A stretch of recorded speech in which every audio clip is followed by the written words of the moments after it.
Our midfield mix, it's a hot topic of discussion. We spoke about it on the Monday night show. We've seen all the questions and comments on all the different socials. It's just something that I guess is on everyone's mind. It's something that we all feel like needs to have a shift in balance. And we haven't probably seen it happen as much as what we thought we were going to see it. I guess in the back half of this season, it felt like that we were going to see, or I thought it was going to be a bit more of a significant shift to who was going to be in the CBAs, and we were going to see some more youngsters getting more heavily involved. Now, the numbers do suggest and show that players like Campbell, Sonsie, Houghton, and even Morris Jr. have had some centre bounce attendances, which has been great.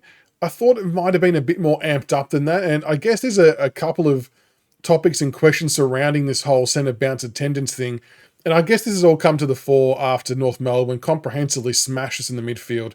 Their speed, their skill, they're young and exciting, and they just absolutely torched us. And I suppose the frustration creeps in for supporters when we keep seeing the same mix of Prestia and Taranto, Hopper, Ross still in there when the game's kind of going against us and the tide's turning. We aren't changing anything to try and arrest it and get it back on our terms. And I guess the other frustration for me, and one thing I think we need to improve on next year, is there was a player like Seth Campbell, for example, who was, I think he had 0 or 2 touches somewhere in the first quarter or second quarter. Like, you want someone like him to get involved in the game more, to get some touches, to get some exposure and confidence and things like that. But we just kind of leave him off to the side and keep rolling with the other guys. I just feel like we can pull a few levers to try and get some confidence into these young kids that we have in our side to get them up and running. But if we take a look and talk about the midfield mix, I mean, it's a really unique type of situation. And I know it's a topic we've talked about for a lot of the year. I think I'm pretty sure I even made a video flagging this as a potential issue in pre-season. That's how obvious it kind of felt to me, and probably a lot of other people. But I guess first and foremost, the reason why we probably see Ross, Taranto, Hopper, Presti in there for bulk of it is because they are the most seasoned midfielders that we have, and they are probably the ones who can handle the brunt of the load better than some of the other players we've got to roll through there. So, that's definitely understandable, but I still think there's some flexibility within that we can see week to week. And the other tricky part to this is I think it's fair and reasonable to say that as individuals, Jacob Hopper and Tim Taranto, I think, have had 2 career best seasons with us, definitely. Maybe even in combination with their time at the Giants and at Richmond. Hopper in particular has had a really good season from a consistency standpoint. Injury front has been really good too, of course. And that's where I think it gets frustrating, because individually they've both had good years, but when it meshes together as a midfield unit along with Prestia, it just doesn't seem like it's working. It doesn't seem like it's what's going to take us forward. But if we want to sort of talk about some stats just quickly. So firstly, I want to talk about the last 3 games, centre clearances percentages. I'm looking at 4 players in particular. So across the last 3 games.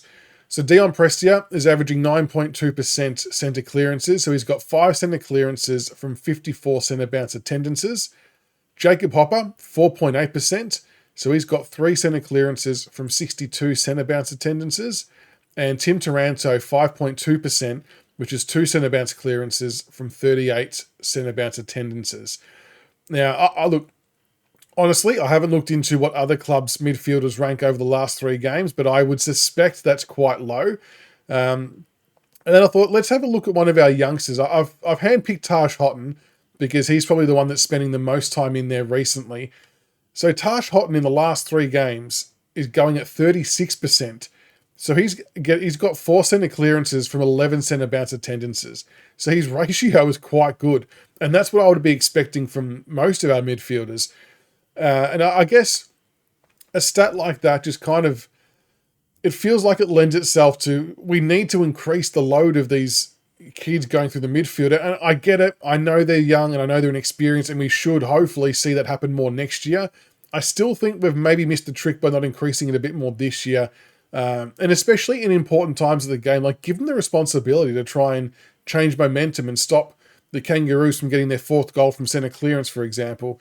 Why not? Why not pull the trigger? But I just thought that was interesting. I thought I'll log on to the Wheelo ratings, and now I'm not fully proficient in how to use this website just yet. I think I've got this right though. So we're looking at the last 5 games, and there's a category here that does give the percentages of centre clearances per CBA. So this is going 2 more games ahead of what I just read out. But still, Tash Houghton still leads the way for us in that capacity with 33.3%. Second on the list is, funnily enough, Camden McIntosh, which I didn't expect to see. Third on the list is Seth Campbell, 12.5%. Now, an interesting one with Seth Campbell is not only has he won his share of centre bounce clearances, but there was actually a couple of times against North where, because of his speed, he actually prevented them from getting an easy exit. He was able to shut down the receiving player and took away an easy option that the other guys weren't doing.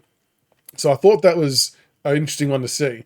Dion Prestia comes in at number 4, who's the first of our mainstay midfielders, at 10.8%. Tyler Sonsie is then in there as well at 10%. Noah Bolter and Nankervis are in there, but I kind of don't read too much into the ruckman doing it. Jacob Hopper, further down the list at 6.6%. Jack Ross, 4.9%, and Tim Taranto, 3.6%. So out of that list, in the last 5 games, our number 1 and 2 midfielder are like way down that list in Taranto and Hopper, and Jack Ross is probably one of the 4th guys in there.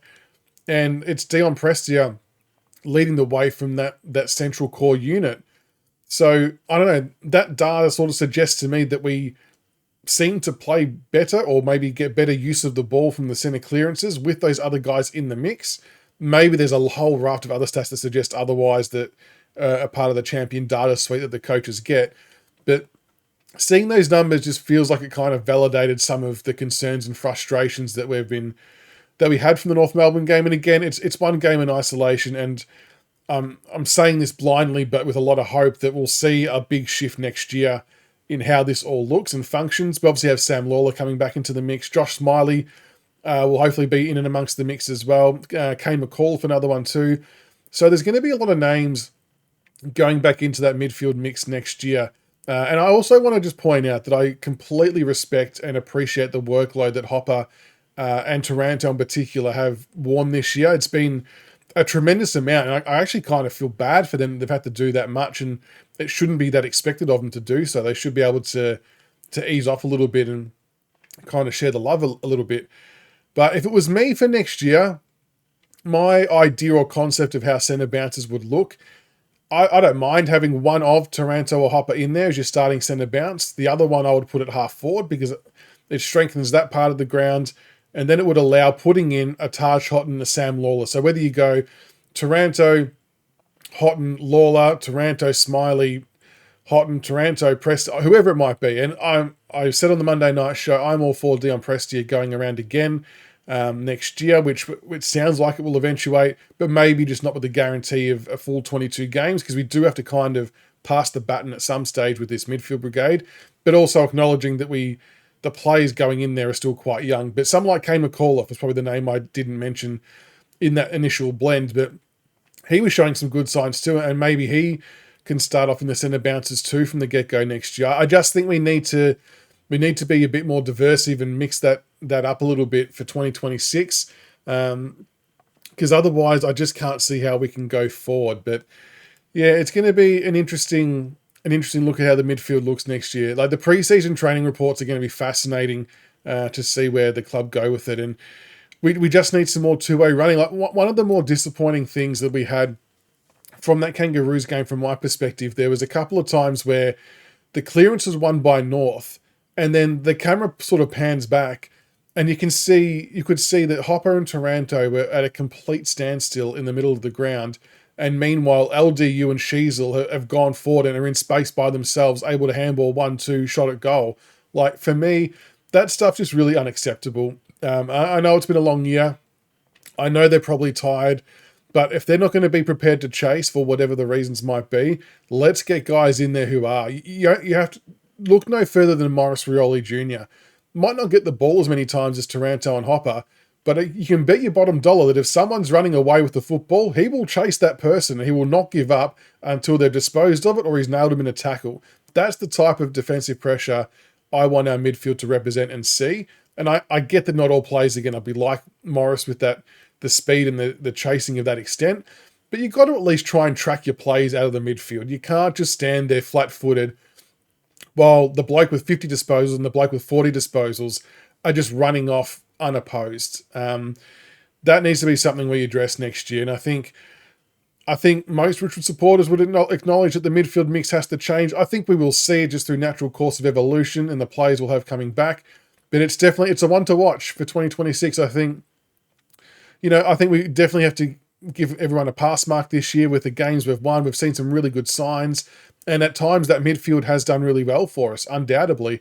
But I guess one of the big marking factors for next year will be how the midfield evolves next year, what the forward line looks like. So there's a whole raft of things we're going to want to see in 2026 and beyond. But let us know what you think in the comments below. I feel like I know where the comments and the suggestions are going to lead to. But let us know what you thought about those stats in terms of the CBAs and the clearances. Who would your ideal 3 be in there, your mix? Who would you rather have in there? Keen to hear everyone's thoughts on that. But yeah, fascinating off-season coming. And until next time, go Tigers.